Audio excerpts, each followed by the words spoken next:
So we're asking for Amma's grace, the Creator's grace for today. And we've asked that the penny drop. Yeah.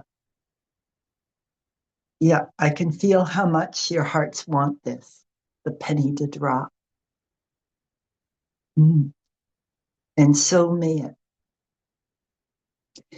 The buds do start to blossom. Children grow. The flow of the universe takes us into heightened understanding. So you can relax on that.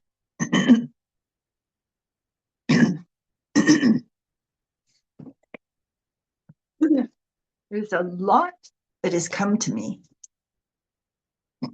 in information coming from other people or other methods of study. And I want to weave it all in to today.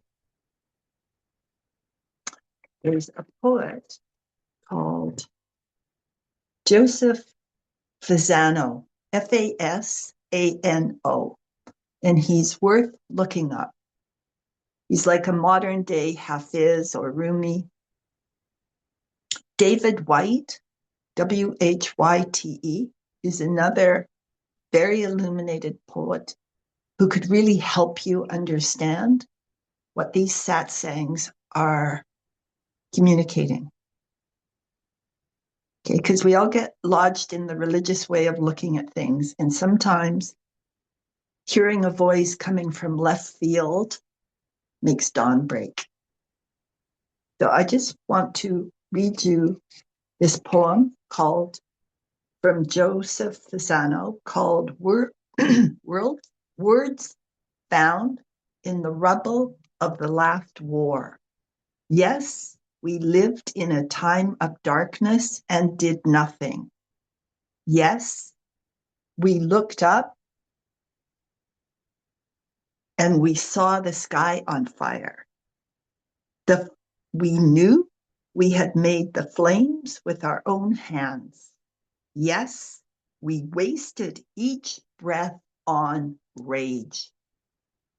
Children, if any of you have survived this, start again with the simplest things, we beg you. Walk out through the garden of darkness and touch each other's faces in the morning air. Slowly, slowly, say each other's names.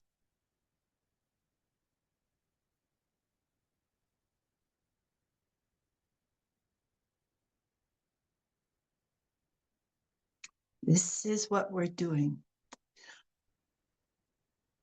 Energies like Amma or Christ come, Buddha, Krishna, come when the humanity has gotten so lost that they come and they reset us on all levels, socially, spiritually, emotionally, intellectually. We know we went from the Old Testament to the New Testament, the old judgment, heavy judgment of the Old Testament, to the comfort of the New Testament. Even the ancient stories in India have this heavy judgmental weave in them. It was all over the world. It was our stage.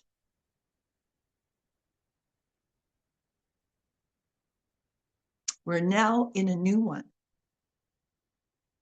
And we have to start at the beginning. Kaladas, you're very restless. You've been very restless in the last few satsangs. So I'm just gently drawing your attention to this because this will help you, the fact that I'm speaking to you. Everything that happens to us comes from a loving universe that is wishing to help us. I want you to understand this. Now, you guys, there are levels that I can hear your thoughts. And one of the things I hear, or some of you feel I speak about myself too much. So I've really got this called to address this. It is easy to talk in abstracts. It is also easy to hide in abstracts. There's a thing called bypass, spiritual bypass, which can happen with non-dual teachings, where people just go very linear on it and avoid the mud of the lotus, avoid dealing with their stuff. Okay, so this work is tailor-made to help you face your stuff. And Premasudha brings in her humanity to help shine a light on how universal our stuff is. You know, Amma says if you want to teach somebody something, you come down to their level. Okay? That's it.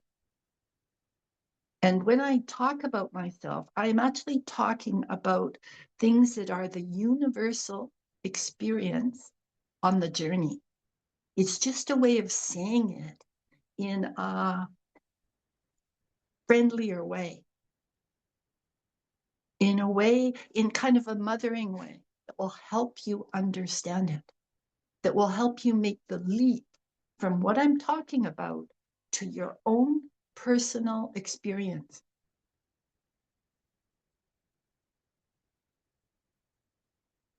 And you guys, the bottom line with any spiritual teaching, students are always slow to see their own egos. It's just what we're like. Yeah. But, you know, I'm coming in with a bit of a scalpel. If you're critical of your teacher, look at how you live. Do you live by donation with money coming whenever and sometimes not coming?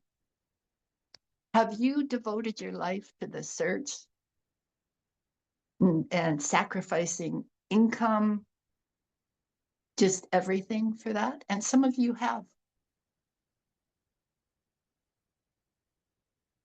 Yeah.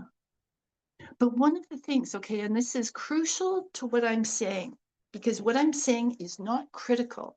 I want you to understand why I'm raising it. Because just before you evolve, darkness will come up. You will see darkness in your teacher. You will see darkness in your mate, in your friends, everywhere in the world.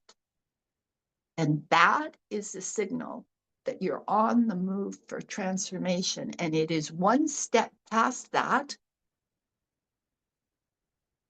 into your soul energy.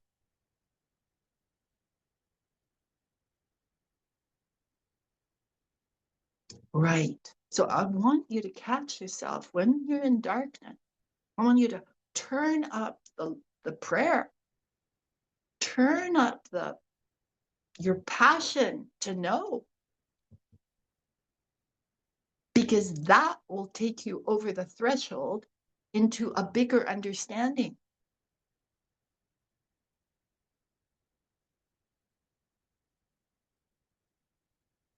Right. And I can feel you guys, like there's this feeling of, I can't do it. I can't do it. So I've got something else to read to you.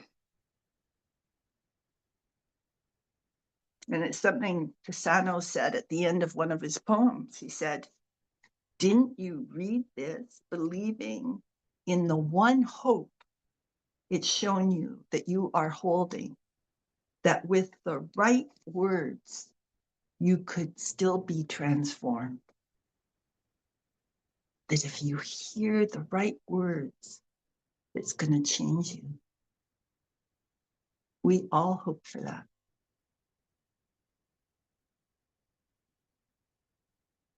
And sometimes they do.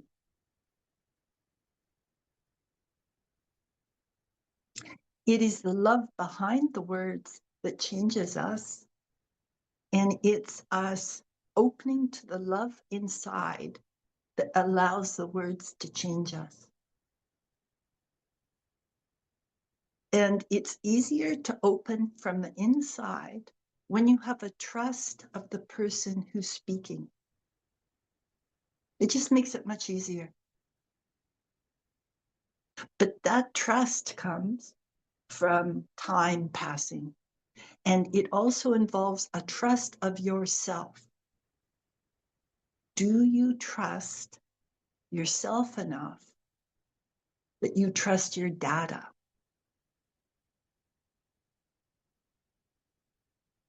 That's it. And if you are critical of your teacher, you need to find another teacher then. It's just like a friendship. You don't, if you're getting really critical of your friend, you need to make space. Maybe they're not the right one.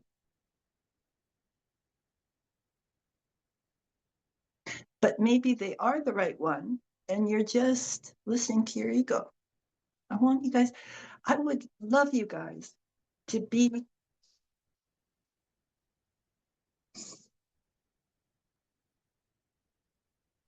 some of the rare people in this world that are actually humble.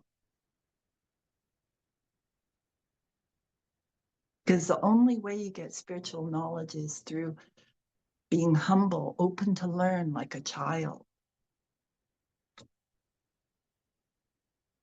Believing in yourself like a child, but open to learn.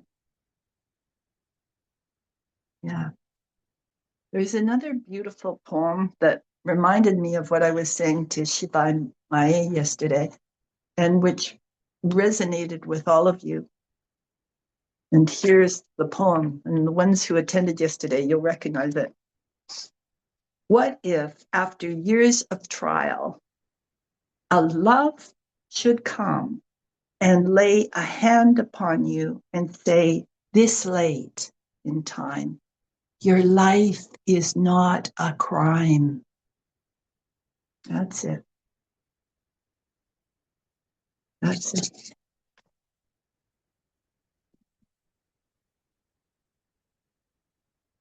You are the creator. You're playing in the sandbox.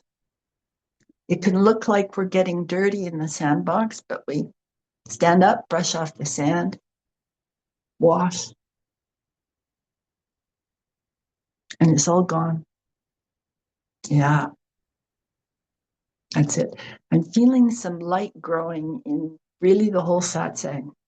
It's this to get that you're beings of light and be able to see the darkness and let it go and not think that you're a crime, that you've done something terrible. You haven't. Yeah. Okay. Again, I want to open your lens here, open your heads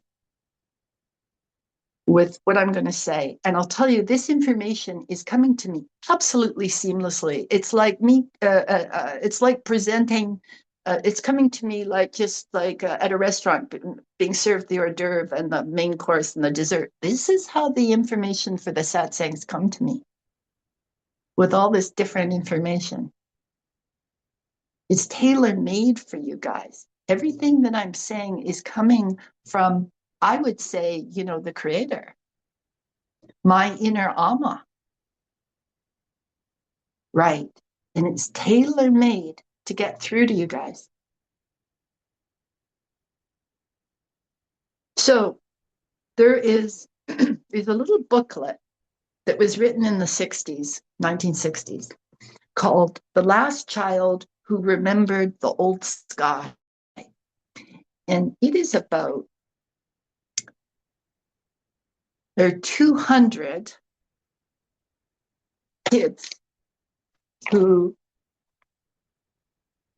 lived in the 1800s who were between 7 and 8 in 1805 and 1815.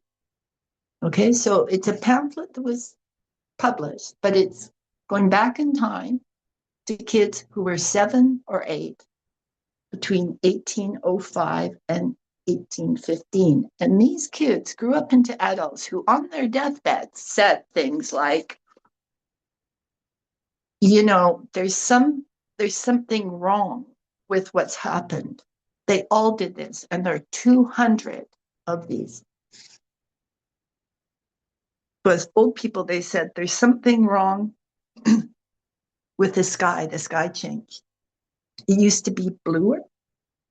The air used to be thicker. You used to be able to see geometric patterns in the sky. There were multi-levels. When you looked up, you would see multi-levels in the sky, like when you're looking through water. These are what these people said. And they said, they all said, basically it disappeared, and they were upset enough that they mentioned it on their deathbeds. And the person who compiled the pamphlet was the granddaughter of one of the people who had been most upset. And she spent years compiling this information. Okay. So all these people considered that something had happened to them that caused this, that something had happened from the collective, that somebody had done something bad. Okay.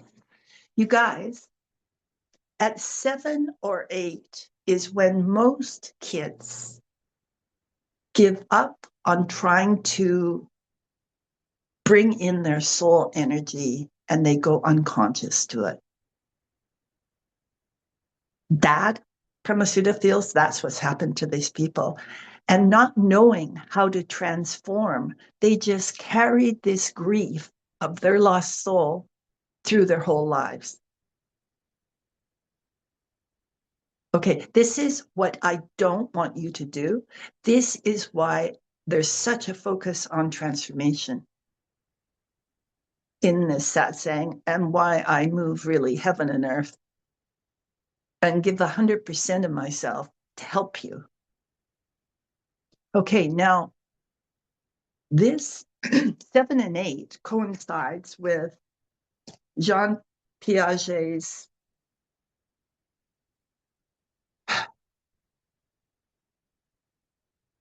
I think he was a psychologist or something, but he watched the development of kids, and he said between 7 and 8, children move from the pre-operational stage to the concrete operational stage. So they leave direct perception more, and their thinking becomes more flexible, organized, and logical. It's like the birth of logic. Now, this is why words have limits, because you're meeting them with your logical mind. The perception part that was back, but the child lost their innocence, is taking a backseat to logic. So if you hear what I'm saying, and you're always coming from that logical mind, you will miss the heart of what I'm saying.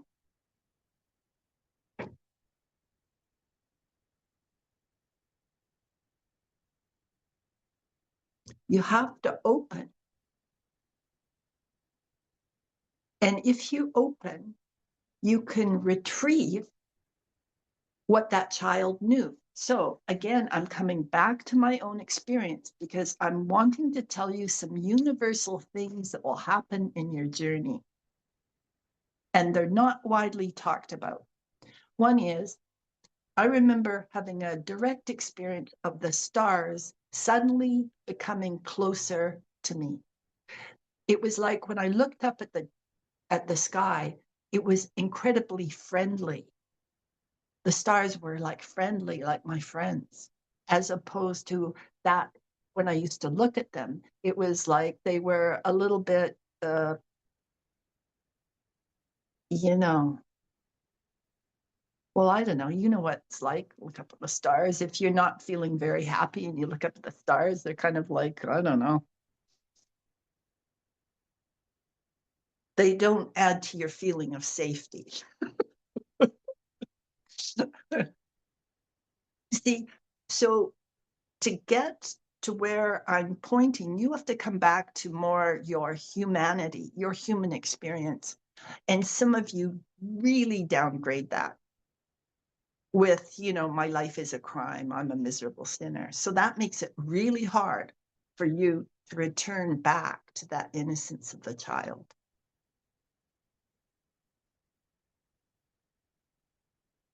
And I'm spelling this all out, not for it to be a permanent thing, so you can move through it. So you can see that logically, it doesn't work to keep doing what you're doing if you're doing the miserable sinner thing, that logically, you will make more progress if you move into more self-forgiveness and self-compassion. And that can give you permission to do that.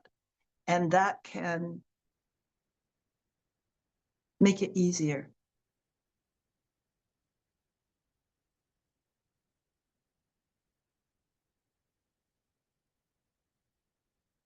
That's it.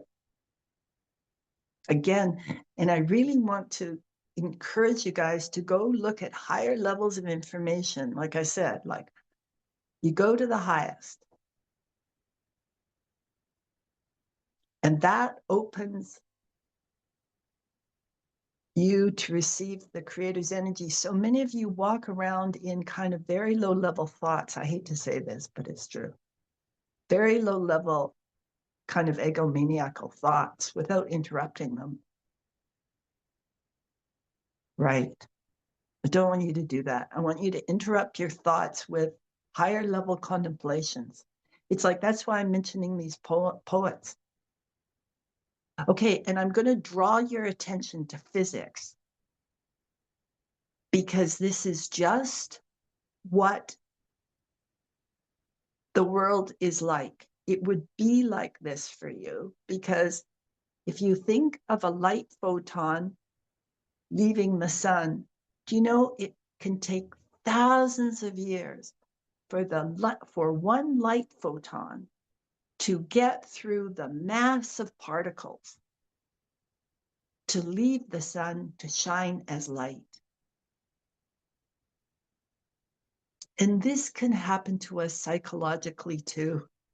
And when you read high-level poets like this, high-level information like The Way of the Tao, anything written by somebody who's really, truly awake, it helps. It's like it helps the photon leave the sun, metaphorically. It will help you. It will help free the light in you. So you come out of all these particles of confusion.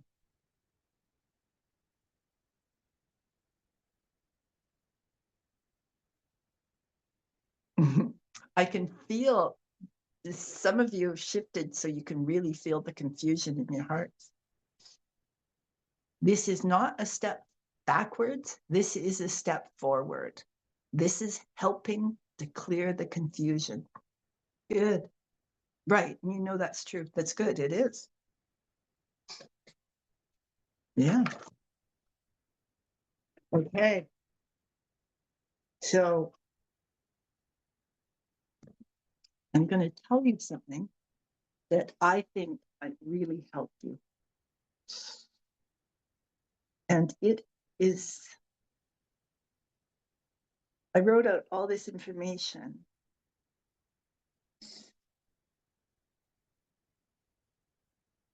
And this information is to back up a very simple point. And it's a revolutionary point. And I'm going to give you some of the information because it will help you see how valid it is. In 1990, two scientists, Wayne Tano and David Wineland, at the National Institute of Standards and Technology in Boulder, Colorado, performed an experiment using trapped beryllium atoms. They prepared ions in one quantum state and let them evolve naturally toward a different state. Left alone, the ions would make the transition in a predictable amount of time. But then they started watching. They made rapid, repeated measurements of the ions during the transition, and the more frequently they measured, the slower the transition happened. Guys, the more they measured, the slower the change. And what happened, you guys, they found, and I want you to hear this, measure often enough, and the transition essentially freezes. The ion state stays in its original state. It stops all development.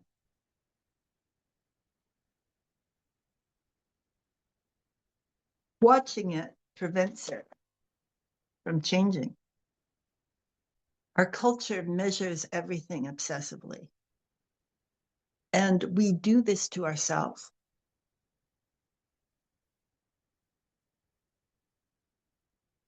You know, this is like we see what's wrong with us. You know, we'll see one thing, what's wrong with us, and we'll keep going back to it and seeing whether we've improved or not. And I'll tell you, the law of life is if you keep doing that, you will stop development.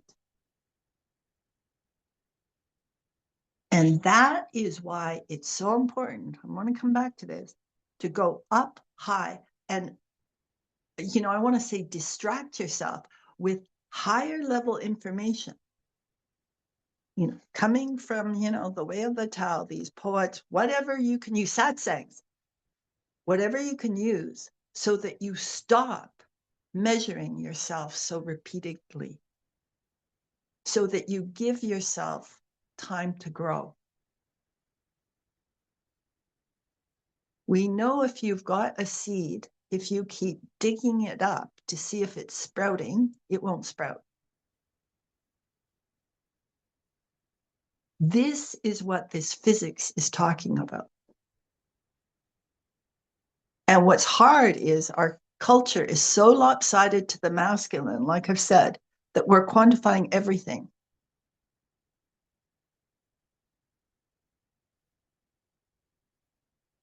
You know, in the feminine, the realm of the feminine, there's, you know, the veils. A woman will wear a veil, and you see it in the ashram when people are just wanting to go under, you know, be a little hidden, they'll put a veil on. And, you know, that's what we need to feel okay about, that maybe we need to wear a veil for a while, to just let everything be veiled and to not know, to go forward not knowing.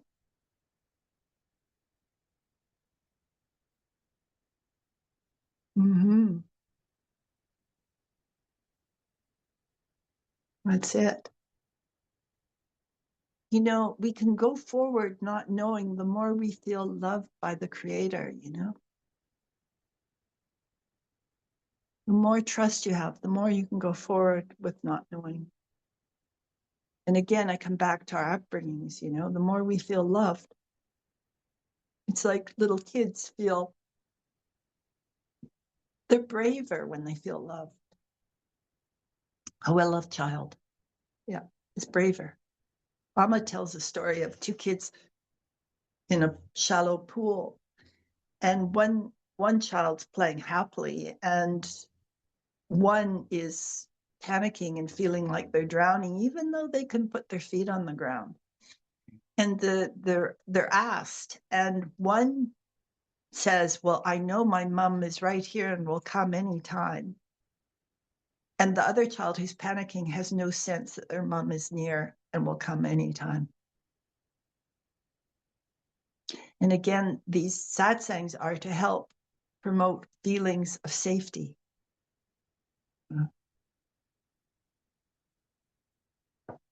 And when, you might feel criticized sometimes, but I'm just saying these things to help your growth. There's more of this poet, Joseph Pescano. What is a blossom anyway, but a fist saying, I can't do this anymore. Mm-hmm. The fist says, I can't do it anymore. It can't live like this anymore. So it opens and reaches out and says, hi, hello, I love you. Yeah. Uh-huh. That's it. Right. That's it, you guys. That's it. And we all know that state of, I just can't do this anymore. And that's when things change,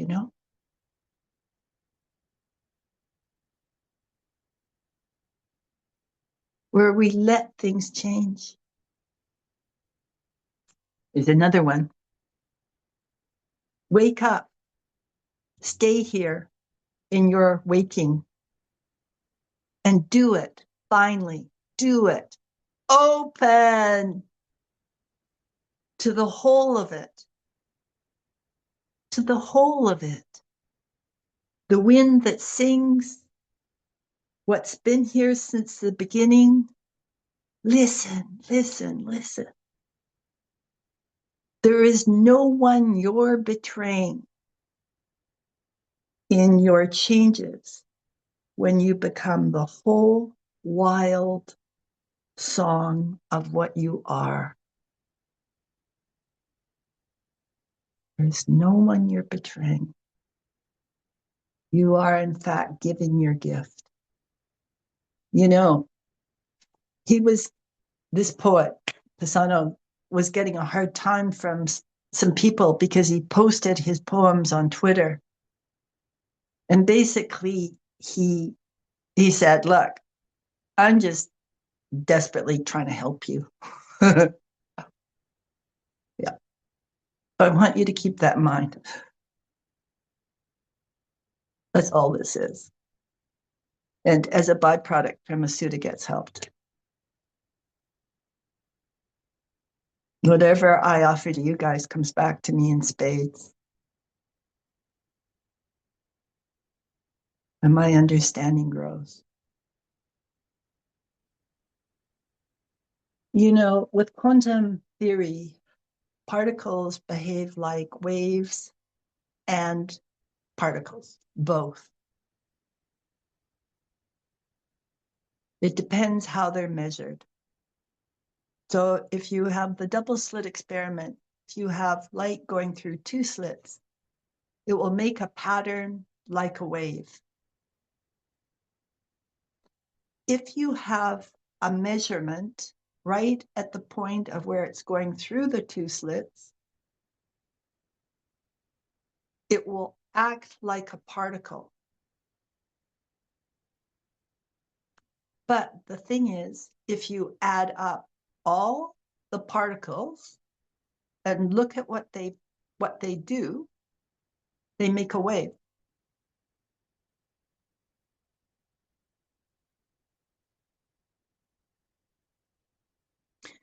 And this is all very solid science, everything I'm saying.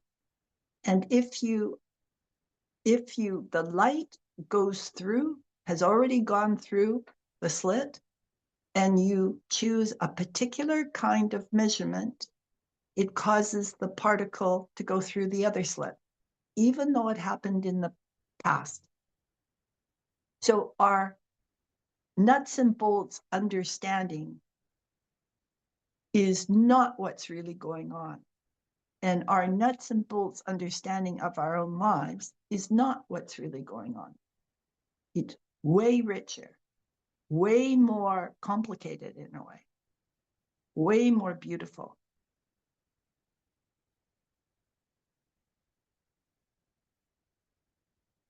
So Premasudha thinks you look in the world and we have the bell curve. And what shape is the bell curve? It's a wave. And everything in humanity is like a bell curve. If you remove, it's like at different points of our time, if you remove the people who seem the least intelligent and the most damaged, you lose the highest intelligent at the other end. Because it is a world of duality. We have both dark and light. It's the way it's supposed to be. We cannot improve it. If you get rid of the people who are least intelligent, you will lose the highest level of intelligence.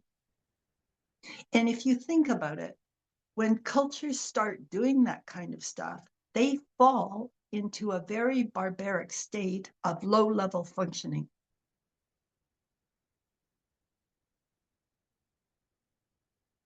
We're just not used to looking at our own experience or what's going on in the societies. We're even scientifically, we're used to looking at, at science, measuring stuff, and not really like letting the penny drop that this is us too, that these atoms and subatomic particles are in our bodies, that they're us.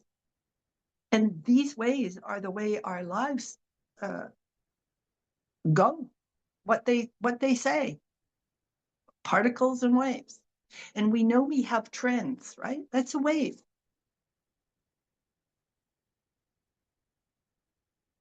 People might think that they're being very individual, but there'll be a wave of people feeling that they're very individual.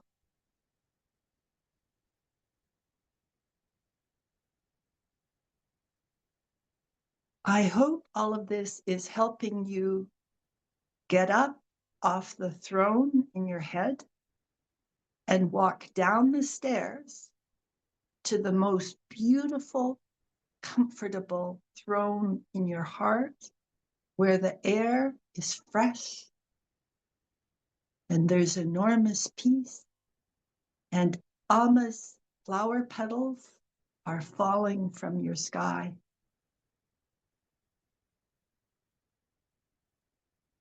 Right. It is so much happier to live in the heart.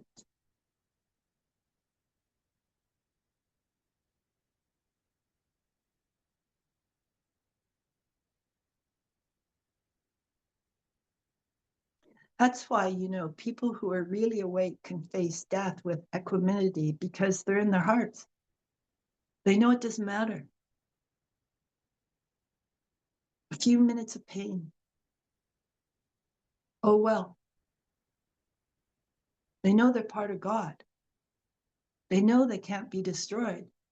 They know that everybody who's doing this to them is just so tragically ignorant and is going to get the same thing done to them in another life as a result of this. It's like, don't go to sleep in the satsangs, you guys. It's like, one of the things about not having, getting regular income is there's absolutely no attachment. And so the satsang is totally devoted towards the love of the Creator. And it's why that sometimes if I feel that somebody is stuck and they're not budging, I ask them to step back for a bit, at least. And there's great allowance for humanity, but it's like that little bit that I talk about. It's like this work is a little bit like this with when Abraham's training and the being taken out 2 miles out and being dumped out with the sharks, and the ones who really concentrated on peace made it back.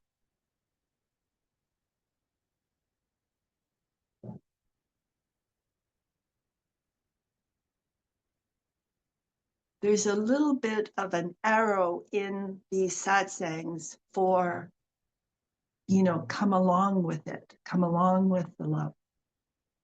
Do your best to come along with it. If you're really doing your best, I will feel it.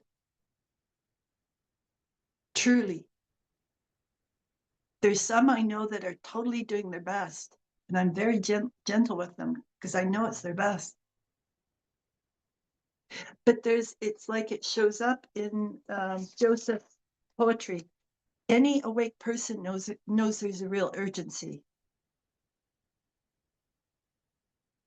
right now.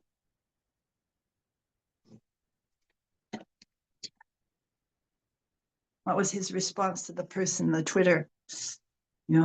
I'm just sort of desperate to get through you. He wrote, it was a form of that. He didn't say that directly. That it really matters that you get it.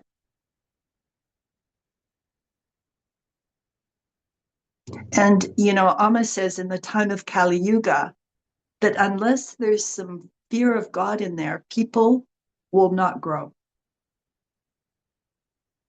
She says in Kali Yuga, it has to be there because we're in such a dark time. Do you see the logic of it? That you see what will happen is we'll be going along with our lives and then we get some shock that shows us how out of control we are, that we have no control.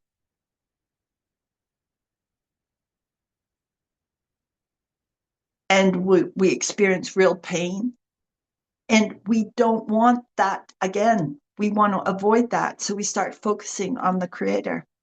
This is what commonly happens. Once in a rarely is it just somebody is doing really well professionally and they're rich and famous, and then they decide it's all worth nothing and they turn to God.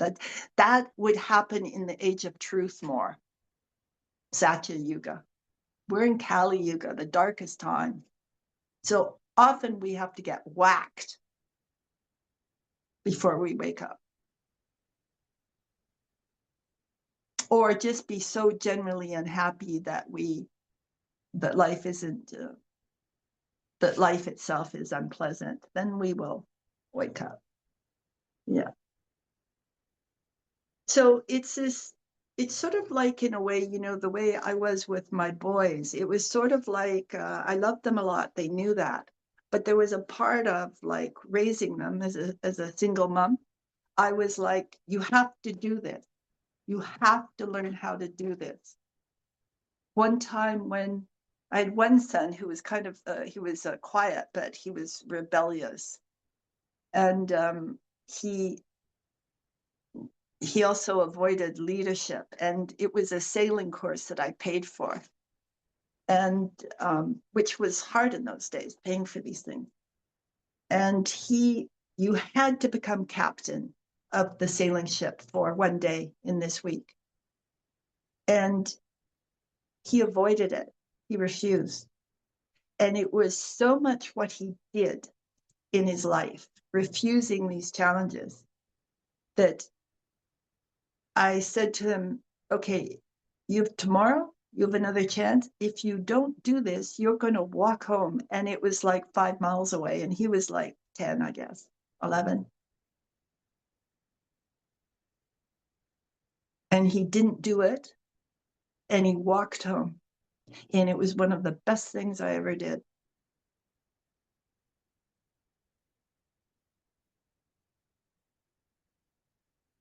Right. And I'm going to say more of this. This is all, my personal story, but this has real relevance to you guys. I homeschooled this kid. And one of the things he did was avoid work. And I tried everything, believe me. And he still wasn't progressing well in my lights. And I got scared to put him in the regular system because I thought, oh, he'll just fail. And indeed, finally, grade 11, he went back. And thank goodness there was a principal who, after halfway through his first term, said to him, "Kid, you better deal or you're going to get expelled." And his grades went up to A's and B's after that. And the principal's name was Mr. Burns. And I remembered thinking, this is the principle of a spiritual fire where we get burned and we have to deal. Yeah. Right. Right. And these, that's how physics and spirituality is woven into our lives. It's right there.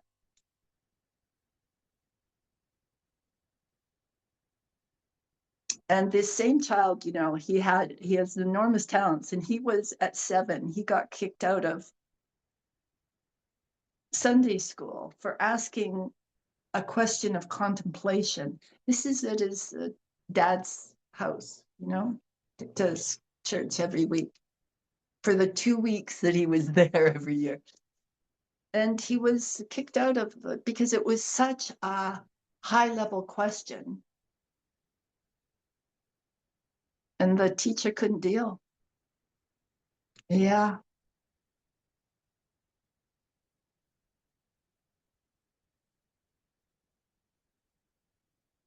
I want you to look at your own experience and see these challenges that came, when the universe was waking you up, these hard times. What was the universe saying to you? What was it wanting you to get? And when you look back at your life, look back whether you turned to the Creator or you just braced and endured, just dealt with it, or whether you went to the Creator, asked for help, and followed the guidance. Okay, this is key, you guys. On that, your whole life will go. If when trouble comes, you just hunker down and deal, or whether you go to the Creator and you follow the guidance. You go to Amma and you follow the guidance. This is what I'm asking you to do, is go to Amma and follow the guidance. Read her book, read books by masters, read my books. I get gobsmacked by the number of people who don't read my books. And it's like, do you want to get this understanding? Read my books. Hello? It's a comedy. Yeah. You want to expand your mind. And nobody's in trouble, you guys. Come back to that. Like, your life is not a crime. I'm just shaking you awake. Wake up. Wake up. Right. That's all. That's all. Wake up. It's like, wake up out of your self-hatred into self-love. Yeah, some of you are getting really restless. Oh, I'm not loved. Not loved. Can't love myself. Yes, you can. Yes, you can. The Creator in you knows how to love yourself. Yeah.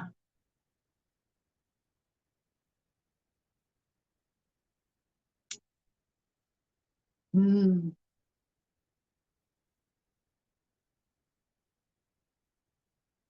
There's a whole other thing I could talk about with physics, but I think it's just going to be too much and overload you. So I'll weave it in next week.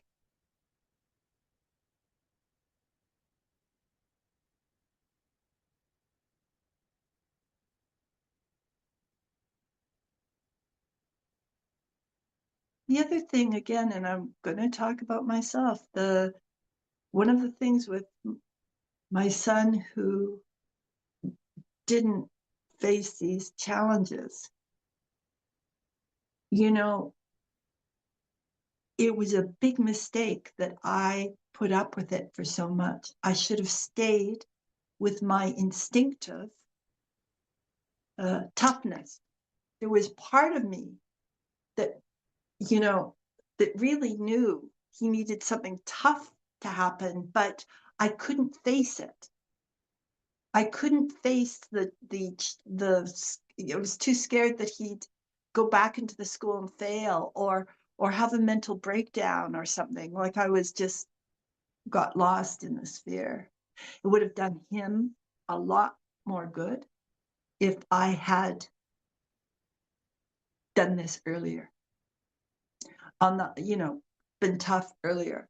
But it was what we were learning together. You see? It's what he came in to experience from me, and it's what I chose to help wake me up, because this kid was the biggest gift of my life as a teacher.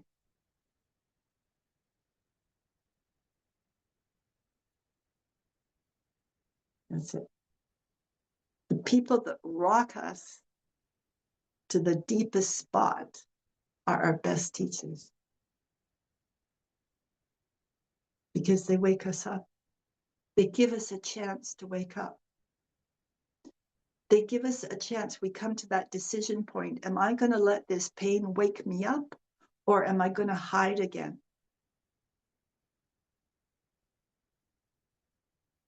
And the thing is, you guys, you're just hiding from what you already deeply know, and you're hiding from your own beauty. You're all hiding from seeing your own beauty.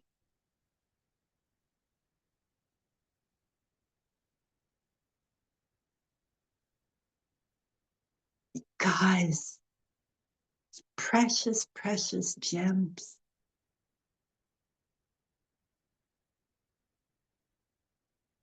Precious, beautiful flowers.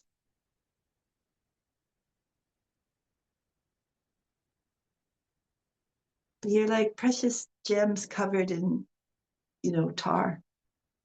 The tar of shame, the tar of guilt. It's like, clean that stuff off. Psst, psst. It's also ridiculous, really. Our storylines, they feel so true, but they're so ridiculous. Okay. Any comments or questions? Or there's one more thing I can tell you.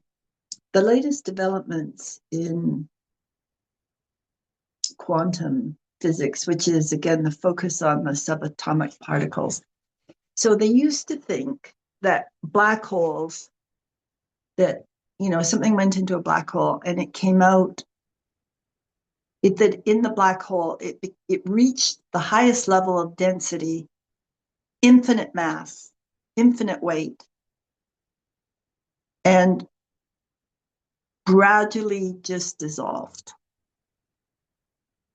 through Hawking's ultraviolet lights that they emit. So black holes emit, at least theoretically, red light, which suggests it ends up meaning that all the particles just gradually dissolve.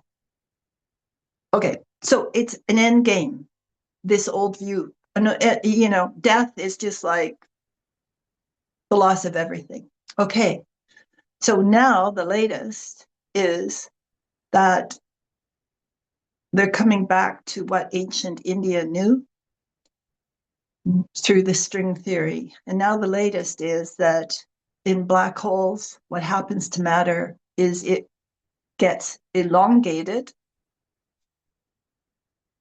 into one atom strands, like a long strand of one atom thick. And this is called, wait for it, the process of spaghettification. Turning it into spaghetti. It's sort of like cookies. I always used to imagine, like, in the 50s, nerdy kids and their mom bringing in milk and cookies, which is something that would have happened in the 50s, 60s. Oh yeah, the spaghettification. But in these knots, these strands are left in knots. And it's called, wait for it, fuzz balls. And these fuzz balls have every probability in them. Again, this cloud of probabilities.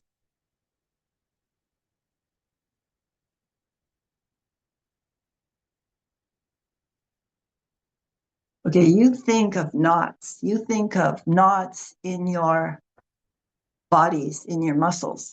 We get knotted.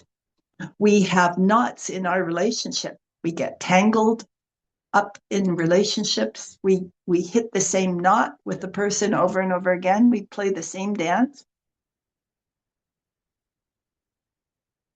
We'll play it till we become more non-attached, till the knot is allowed to unravel.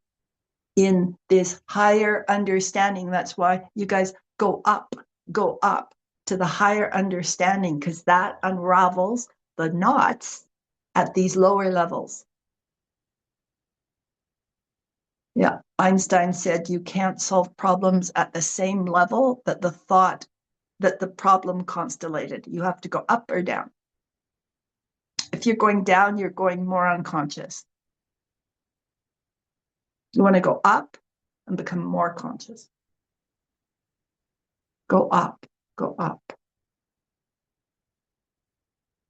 Keep your mind up.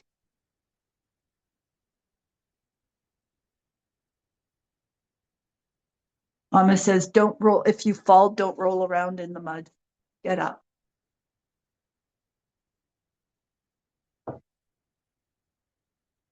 Yeah.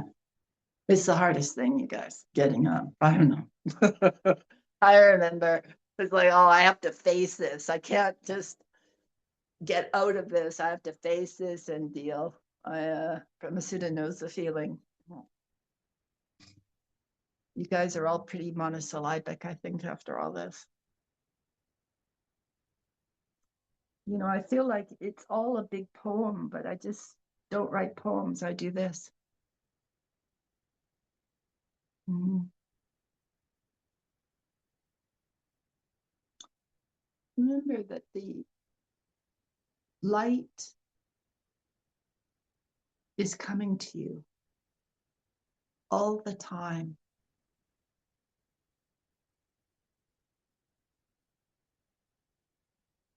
It's always coming to you. It's always right there. It's like grace. It's right there. It's just to see it.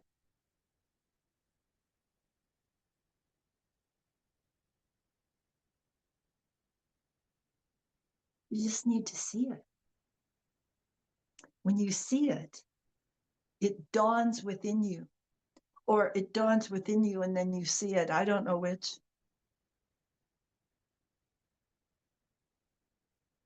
But once you see it,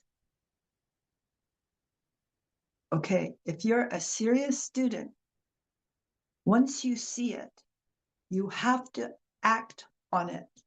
You have to act as if it's true.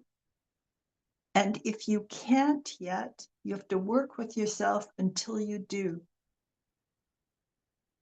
Many of you do the disconnection that happens in our culture. We disconnect. We know how to do this. We get an insight, we disconnect from it.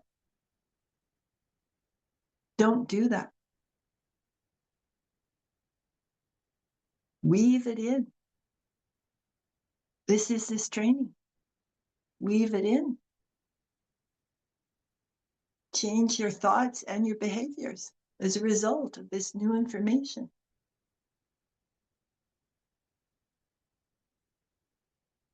You know, I could go on for hours about this science. When a photon hits an electron, the electron goes up.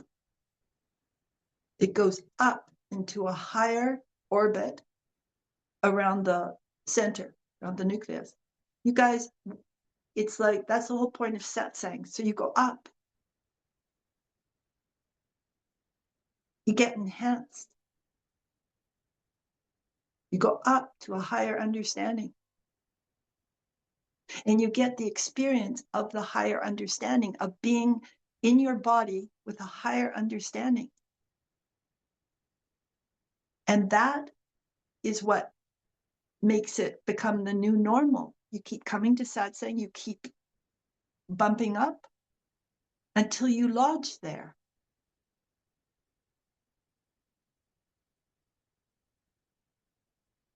I mean, this is why we love going to the ashram so much, right? Because we bump up around Amma.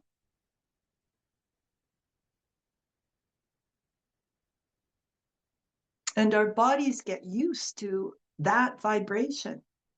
And that helps our growth. And that's the whole point of mantras, too. They keep the channel to the divine open. Yeah. Okay, you guys, I can feel you're OD'd. But maybe somebody has something that they're really needing to say. Okay, if no one talks, I try. Good. Yeah, go. I still have a question coming up again that I have the feeling of sometimes I manage to go down the stairway as you describe it to in the heart, to be in the heart zone. Yeah. But often I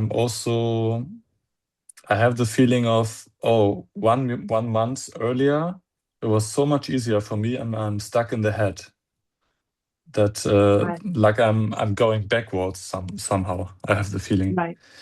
Yeah. Does feel I- backwards. Is this normal to? Yeah. It's normal.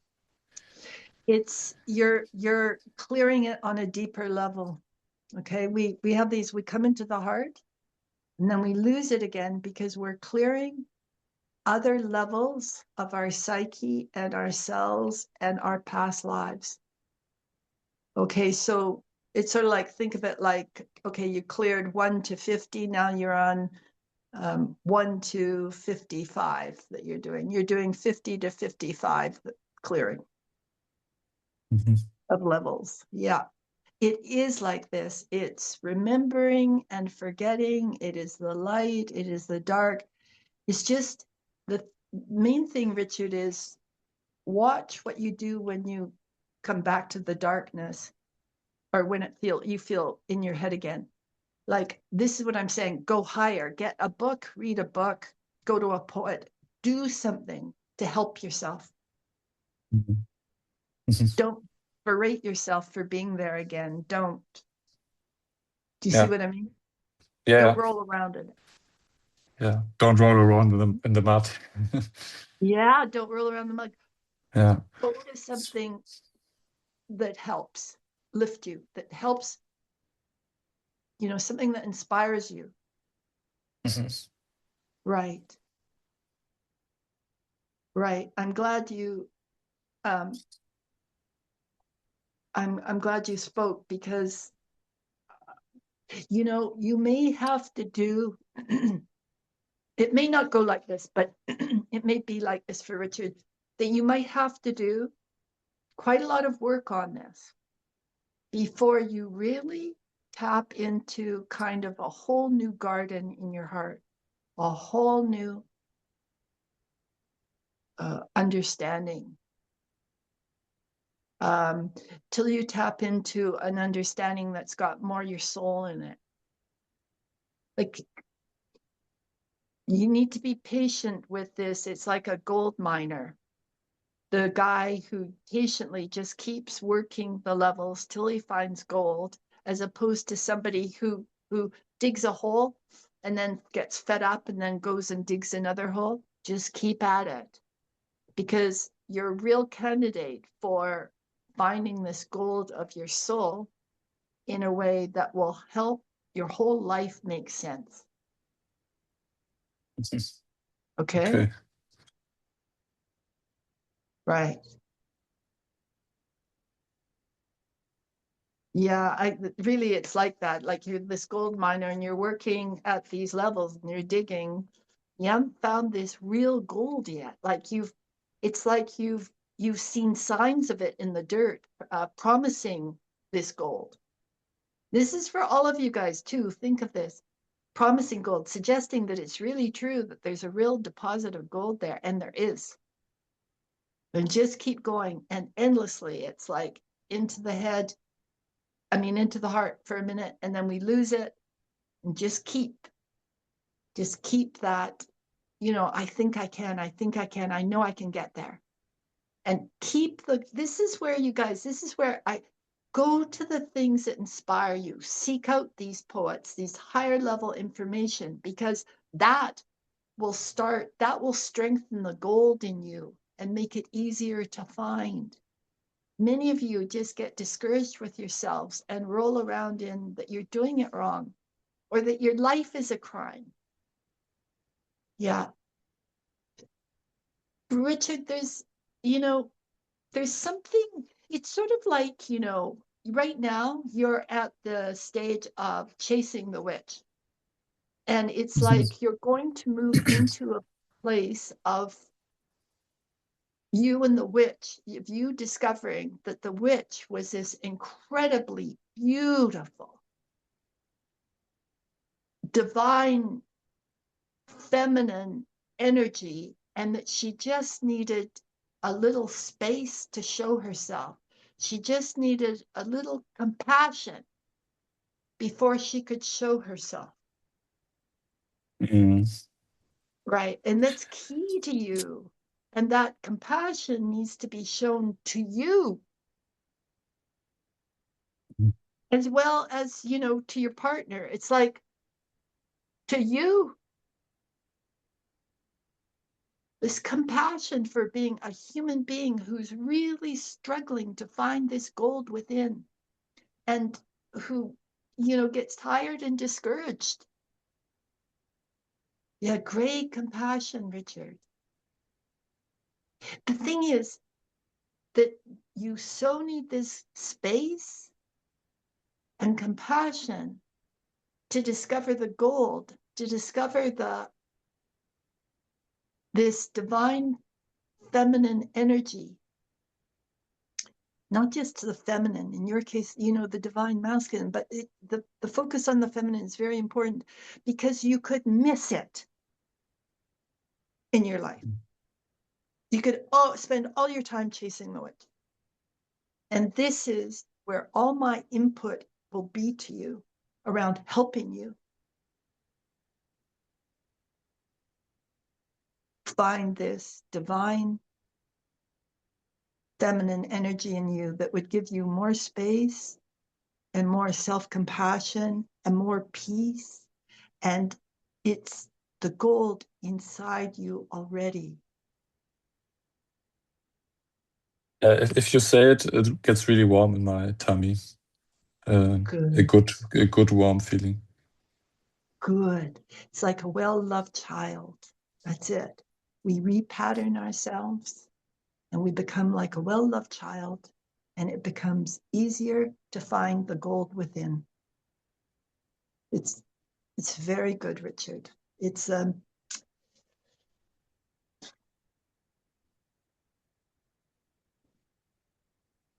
You're really, really valuable. You really, really, really, really, really, really valuable. Yeah. And I see it, and it's why I wrote that email to you. Yeah, I see it. I want you to know I see it. And I hold you in it. Yeah. And you guys, I do this individually so strongly. So I am doing it so strongly individually for Richard. Like when I'm talking to him, he is the only person on earth for me. Truly. And yet at the same time, I know what I'm saying is true for all of you too. I hold you like this. And this is why I don't want you to create static between us by a lot of stupid criticism of Premasudha. It's like, please.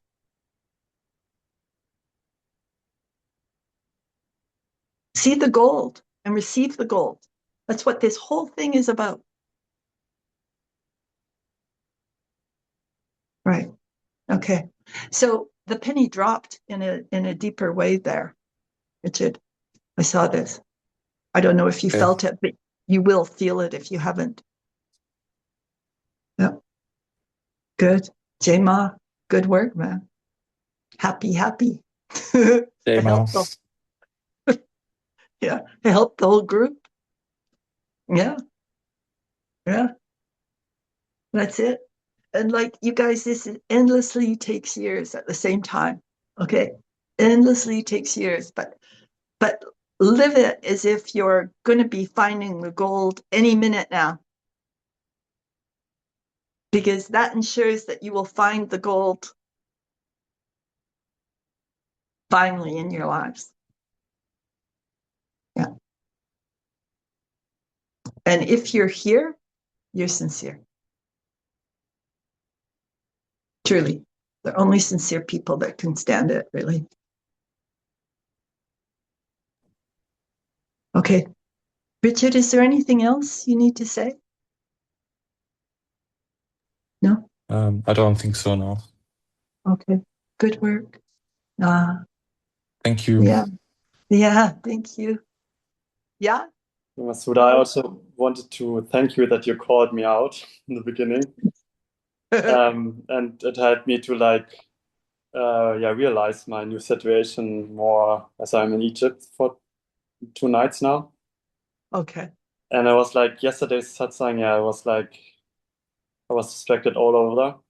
And today I was like, as you called me out, it's like, And I was like, okay, yeah, I'm restless. And immediately what helped was like, I put my headphones on noise canceling because I sit on the rooftop and there's a lot of noise around. And I went to my body again and to my breath. And then I could follow the satsang way better than yesterday. Way better. Yeah.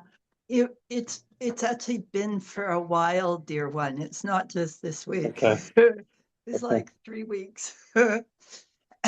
It's a little chronic, actually.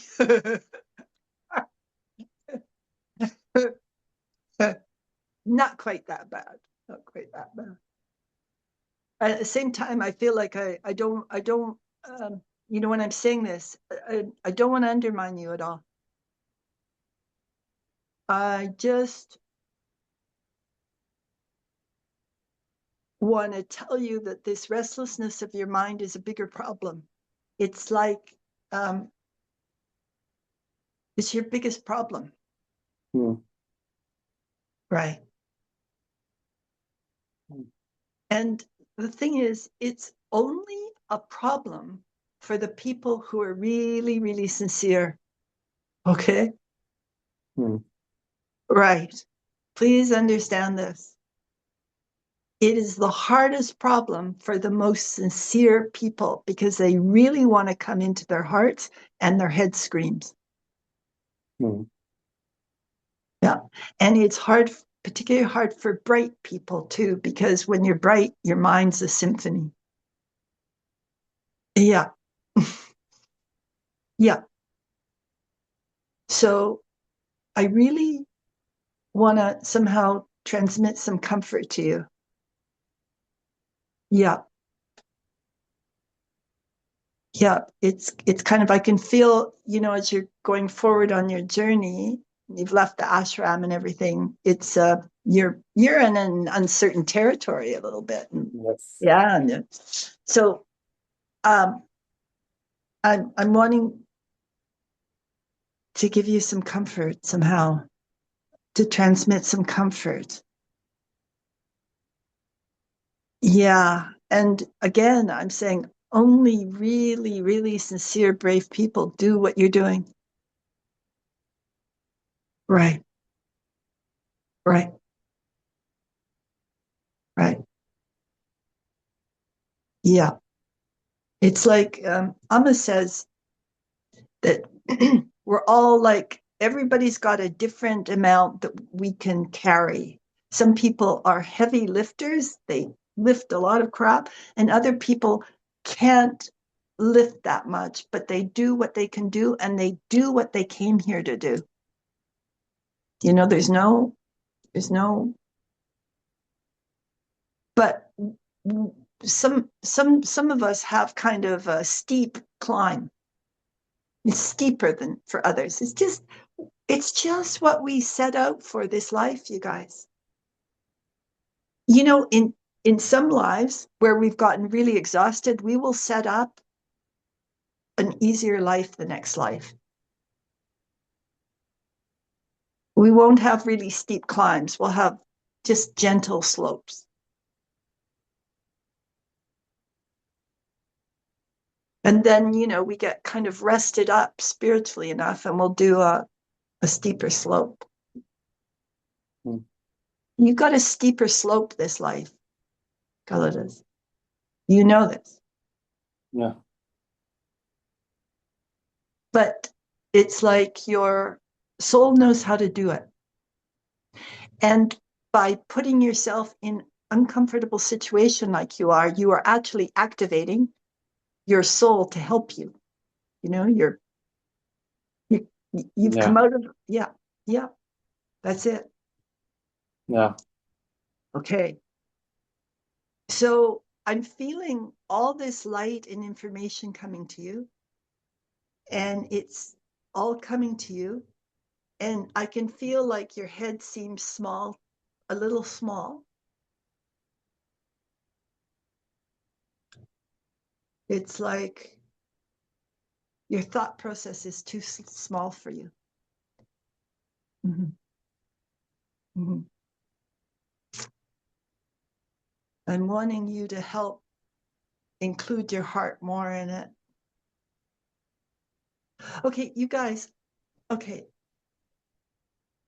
Please understand that when your soul is on the move, your thought processes will get smaller and smaller, smaller circles of thoughts. Okay, smaller and smaller, and it's very uncomfortable. Some of you live there, okay? But don't want you to do that. It's like the point of the smaller thoughts are to bring us to the point of surrender.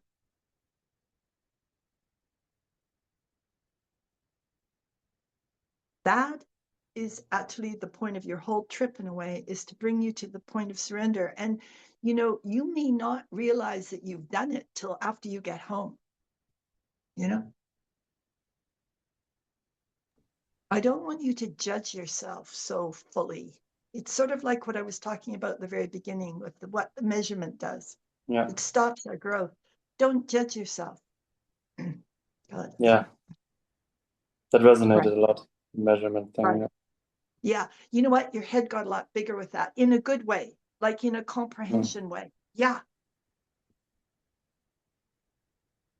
It got smaller again as I said it. That's so funny. There it is. There it is. There's the measurement again, right? Okay. So, yeah. Oh, and now what I'm seeing is you've got a sign in front of your face and you're putting your head out this way and going, I'm here.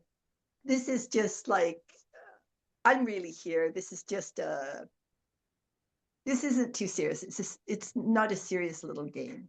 Really, I'm here. And I know you're there. I know the real you's there. Yeah. I see the real you, Kaladas.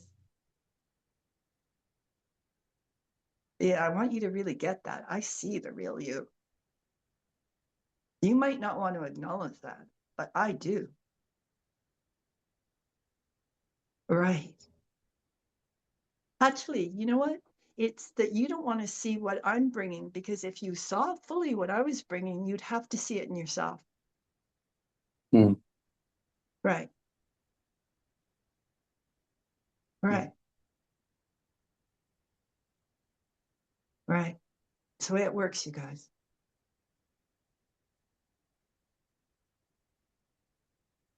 Okay. You know, pray for self-acceptance, self-compassion, self-understanding. Pray for that. We kind of have to pray for the mother's arms around us. That's where we'll expand, you guys. When you feel your mother's arms around you, you can relax and just be yourself. Yeah. Right. Good work. I feel to leave you with this and not really speak anymore. Yeah. Yeah. Yes. Okay. Yeah. Yeah. Don't want to interfere with the process of growth with too many words. Okay, you guys. Wonderful work. Stunning. Remember, your bodies are getting used to a higher vibration, and that's what this is all about. Okay. Bye.